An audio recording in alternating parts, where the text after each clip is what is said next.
हाय, कैसे हो? इस वाली वीडियो में ना हम लोग यहाँ पर प्रोबेबिलिटी का एक क्वेश्चन करने आए हैं। 10th क्लास के हिसाब से प्रोबेबिलिटी चैप्टर का मेरा फेवरेट क्वेश्चन है ये। मतलब मैं मानता हूं कि हाँ, as a 10th class student बच्चा इसमें कंफ्यूज होता ही है। ग्राउंड लेवल की रियलिटी बता रहा हूँ, सामने रोज देखता हूँ। क्वेश्चन की स्टार्टिंग करते हैं। कहानी आपकी स्क्रीन पर चल रही है, उसको जरा एक बार पढ़िएगा। कहानी में लिखा हुआ है, a target as shown in the given figure consist of three concentric circle of radii 5 centimeter, x centimeter and 10 centimeter respectively। आपके पास एक टारगेट है, एक यहां पर एक रिजल्ट है, वो तीन कंसेंट्रिक सर्कल से मिलकर बना हुआ है।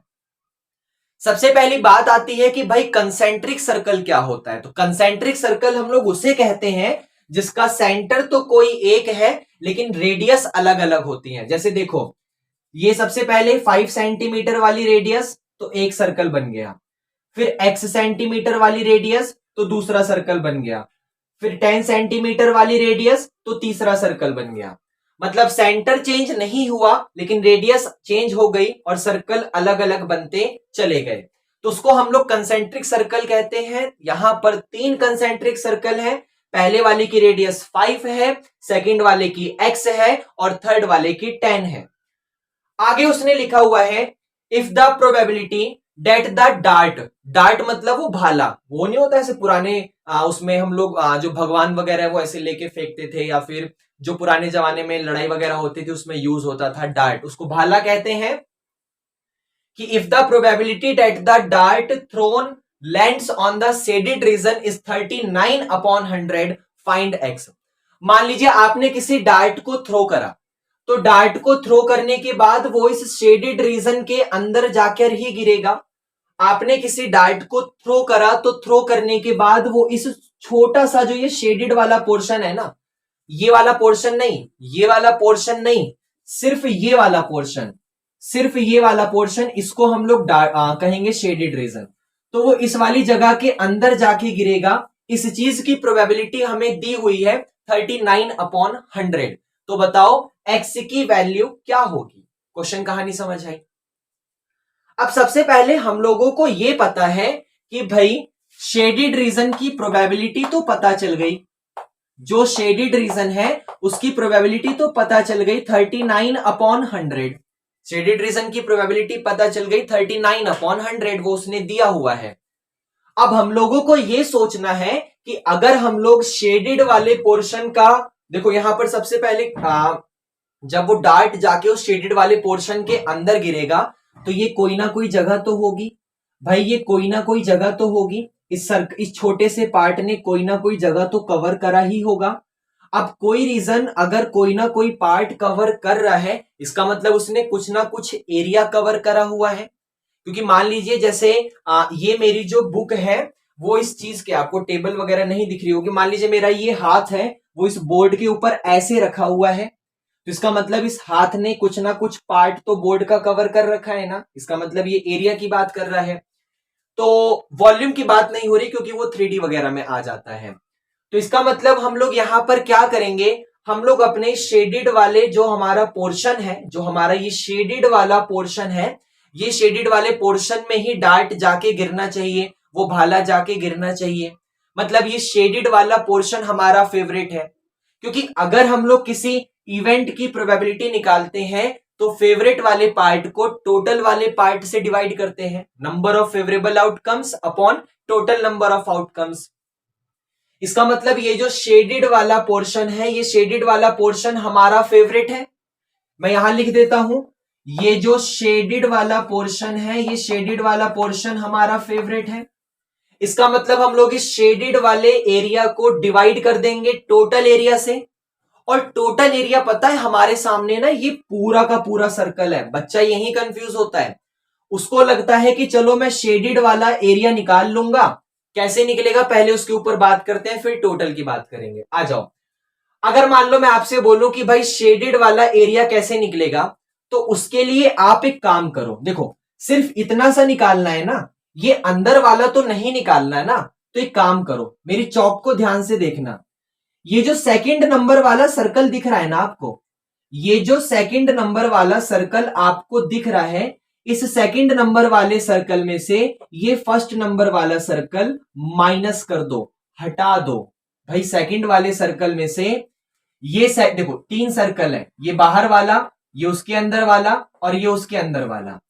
तो अगर मुझे ये वाला पोर्शन निकालना है तो मैं क्या करूंगा, इस पूरे के पूरे सेकंड वाले सर्कल में से इस फर्स्ट वाले सर्कल को माइनस कर दूंगा, तो सिर्फ ये शेडेड पोर्शन ही बचेगा। नहीं समझ आया? जैसे मान लो, मैं आपको समझाता हूं थोड़ा सा और क्लियर है। अच्छा दिखेगा क्या इस पे? मान लो यहां पर ये एक सर्कल है, ठीक है। अब मुझे इस सर्कल के अंदर एक सर्कल दिया हुआ है ये, और यहां पर इस वाले पोर्शन का एरिया निकालना है, इस वाले पोर्शन का एरिया निकालना है। तो मैं क्या करूंगा, इस पूरे के पूरे बाहर वाले सर्कल में से, इस पूरे के पूरे बाहर वाले सर्कल में से इस अंदर वाले सर्कल को माइनस कर दूंगा, इतनी सी जगह छुपा दूंगा। अब देखो, जब मैंने पूरे के पूरे बाहर वाले सर्कल में से इतनी सी जगह को हाइड कर दिया, तो मेरे पास जितना भी रीजन मुझे दिखाई दे रहा है वो सिर्फ शेडेड वाला पोर्शन है। आप समझ रहे हैं? पूरे के पूरे बाहर वाले सर्कल में से अभी मुझे पूरा बाहर वाला सर्कल दिखाई दे रहा है। अगर इस पूरे बाहर वाले सर्कल में से मैं इतना सा पोर्शन माइनस कर दूं, ये बीच वाला पोर्शन हटा दूं, इसको किसी तरीके से छुपा दूं, तो मेरे पास जो भी जगह बची हुई है वो सिर्फ यहां पर शेडेड वाली जगह बची हुई है। इसका मतलब अगर मुझे शेडेड वाले पार्ट का एरिया निकालना है तो सेकंड वाले सर्कल में से इस फर्स्ट वाले सर्कल के एरिया को माइनस करना पड़ेगा।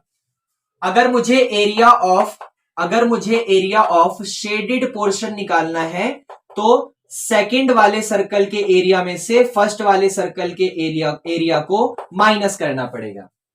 अब बात आती है कि आप किसी सर्कल का एरिया निकालते कैसे हो। तो फॉर्मूला होता है सर्कल का एरिया, पाई आर स्क्वायर की हेल्प से हम लोग उसका एरिया निकालते हैं।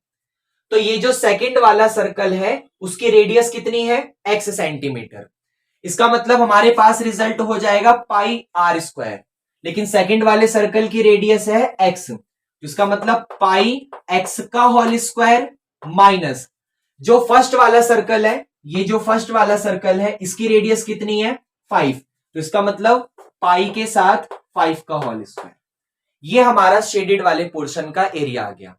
पाई एक्स स्क्वायर माइनस का पाई के साथ 5 स्क्वायर, सेकंड वाले के एरिया में से फर्स्ट वाले के एरिया को माइनस कर दो, एरिया निकलता है पाई आर स्क्वायर, सर्कल का एरिया। तो पाई के साथ उसका जो रेडियस था वो x था, तो पाई के साथ x का स्क्वायर माइनस पाई के साथ 5 का स्क्वायर। इतना आपको समझ आया? तो शेडेड पोर्शन की कहानी आ गई। अब टोटल पोर्शन की बात करेंगे। तो जो मैंने कंफ्यूजन देखी है बच्चों को ये लगता है कि टोटल पोर्शन मतलब हम लोग को, देखो ये जो शेडेड वाला पोर्शन है वो सिर्फ सेकंड वाले में ही है, तो उन्हें लगता है कि टोटल मतलब ये सेकंड वाला ही पोर्शन है, लेकिन वो कहानी गलत होती है। ये जो कंसेंट्रिक सर्कल है वहां पे तो 3 अलग अलग सर्कल है ना, ये फर्स्ट, फिर ये सेकंड और फिर ये बाहर वाला थर्ड। तो टोटल मतलब जितना बड़ा दिख रहा है वो पूरा का पूरा टोटल है। तो ये कंसेंट्रिक सर्कल में जो ये बाहर वाला है ना, ये जो बाहर वाला है ये हमारा पूरा का पूरा टोटल है, ये बाहर वाला। तो इसका मतलब अगर हमें एरिया ऑफ टोटल निकालना होगा तो हमें बाहर वाले सर्कल का एरिया लेना पड़ेगा, पूरा बाहर वाले सर्कल, जितना बड़ा हो सकता है उतना बड़ा बाहर वाला सर्कल, और वो आपके सामने होता है यहां पर फिर से pi R square, pi R square. लेकिन जो बाहर वाला सर्कल है उसकी रेडियस यहां पे 10 है, तो रिजल्ट हो जाएगा पाई के साथ 10 का स्क्वायर। कहानी समझ आई?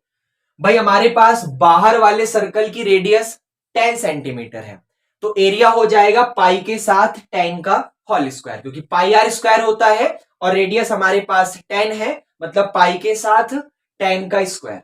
इतना आपको समझ आया? अब हम लोग किसी चीज की अगर प्रोबेबिलिटी निकालते हैं तो फेवरेट को टोटल से डिवाइड करते हैं।